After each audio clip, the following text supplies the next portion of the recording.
لیکن سیدہ خدیجہ رضی اللہ تعالی عنہا نے اپنے مثالی شوہر کے اخلاق کا جو پرتو دنیا انسانیت کے سامنے پیش کیا، اس کا کیا جواب ہو سکتا ہے؟ اب خادم کی سنیے، انہی خدیجہ رضی اللہ تعالی عنہا نے حضرت زید کو خرید کر کے رحمت عالم صلی اللہ علیہ وسلم کی خدمت کے لیے وقف کیا۔ کچھ عرصہ کے بعد زید کے باپ کو پتہ چلا کہ میرا بیٹا مکہ کے ایک ہاشمی گھرانے میں خادم ہے۔ تلاش کرتا ہوا مکہ میں پہنچا، زید کو ملا ایک ہاشمی گھرانے میں خادم ہے۔ تلاش کرتا ہوا مکہ میں پہنچا، زید کو ملا، دیر تک روتا رہا، کہنے لگا بیٹا جب سے تم چلے آئے ہو ہمارے گھر سے مسکراہٹیں بھی رخصت ہو گئیں۔ تمہاری ماں ہر وقت تمہاری انتظار میں دروازے کو دیکھتی اور روتی رہتی ہے کہ کب میرا لخت جگر آئے گا۔ تمہاری بہنیں بھی بے قرار ہیں، آؤ میں تمہیں لینے کے لیے آیا ہوں۔ زید کہتا ہے یہ باتیں بعد میں ہوں گی، آؤ پہلے میں تجھے اپنے آقا سے ملا دوں۔ باپ کی انگلی پکڑ کر رحمت عالم صلی اللہ علیہ وسلم کی بارگاہ میں لایا، بڑی تکریم سے، بڑے اعزاز سے اللہ کے محبوب نے اپنے خادم کے باپ کو خوش آمدید کہا۔ زید کا باپ کہتا ہے اللہ کے محبوب میں اپنے لخت جگر کو لینے کے لیے آیا ہوں، اس کے خریدنے پر جتنی رقم ادا کی گئی تھی میں اسے دگنی رقم دوں گا، مہربانی کیجئے۔ اس کے ماں کے آنسو دیکھے نہیں جاتے، اس کی بہنوں کی بے قراری دیکھی نہیں جاتی۔ رحمت عالم صلی اللہ علیہ وسلم نے فرمایا ہم کوئی معاوضہ نہیں لیں گے، ہم تو اپنے زید کو تحائف دے کر رخصت کریں گے، لے جا سکتے ہو تم، میں نہیں روکوں گا زید کو۔ کیوں روکوں؟ میں تو وصل کرنے آیا ہوں، فصل کرنے نہیں آیا،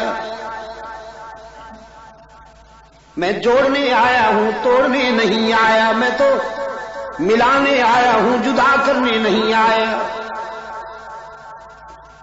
لے جاؤ زید کو۔ لیکن بس ایک شرط ہے کہ زید بھی جانے پہ راضی ہو، جبر نہ کیا جائے۔ باپ نے بیٹے کی طرف دیکھا، نگاہیں کہہ رہی تھی لخت جگر اب تو کوئی رکاوٹ باقی نہیں رہی، چلنا چاہیے۔ لیکن زید نے بھرپور انداز میں اپنے آقا کی طرف دیکھا اور پھر فیصلہ کرنے میں کوئی دیر نہ کی، کہنے لگا باپ سے میری والدہ کو سلام کہیے گا، میری بہنوں کو بھی سلام کہیے گا، سب کو چھوڑ سکتا ہوں لیکن رحمت عالم صلی اللہ علیہ وسلم کے دامن کو نہیں چھوڑ سکتا۔ یہاں تو مجھے وہ شفقت ملی ہے جو فدری ہاتھوں میں بھی نہیں ہو سکتی۔ عائشہ صدیقہ نے مجھے وہ پیار دیا ہے جو مامتا سے بھی میسر نہ آئے۔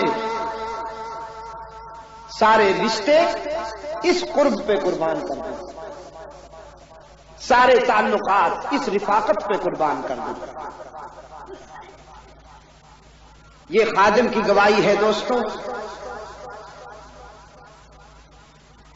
اب اڑوس پڑوس کی سنیے۔ صفا کی بلندیوں پہ اللہ کا محبوب داعی حق و صداقت کی حیثیت سے کھڑا ہے، اللہ کے رسول کی حیثیت سے پہلا خطبہ ارشاد فرمانے والے ہیں۔ چادر ہلا ہلا کر مکہ والوں کو جمع کیا، پورا مکہ رحمت عالم صلی اللہ علیہ وسلم کے دامن میں آ بیٹھا.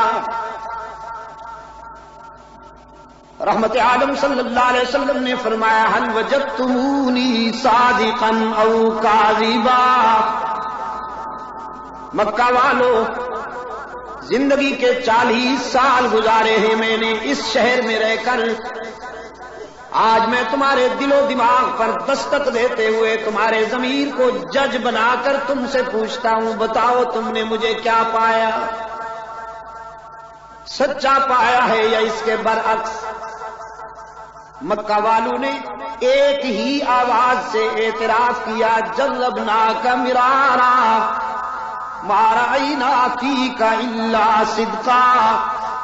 وہ عبداللہ کے یتیم، ہم نے کئی بار آپ کو آزمایا، جب بھی آزمایا سچا پایا. آپ تو صداقت کا نشان ہیں، آپ تو دیانت کا اعلان ہیں، آپ تو شرافت کا برہان ہیں. ہم تو جب صداقت و دیانت و امانت کو چلتا پھرتا دیکھنا چاہتے ہیں تو آپ کی طرف دیکھتے ہیں. آپ تو صادق اور امین کے خطاب سے یاد کیے جاتے ہیں. کراچی والوں، مکہ والوں نے مبالغہ کیا یا سچ کہا؟ سردی میں سکڑے ہوئے دوستوں، تمہارے یک بستہ جواب پر میں کیسے انحصار کروں؟ پھر پوچھتا ہوں، مکہ والوں نے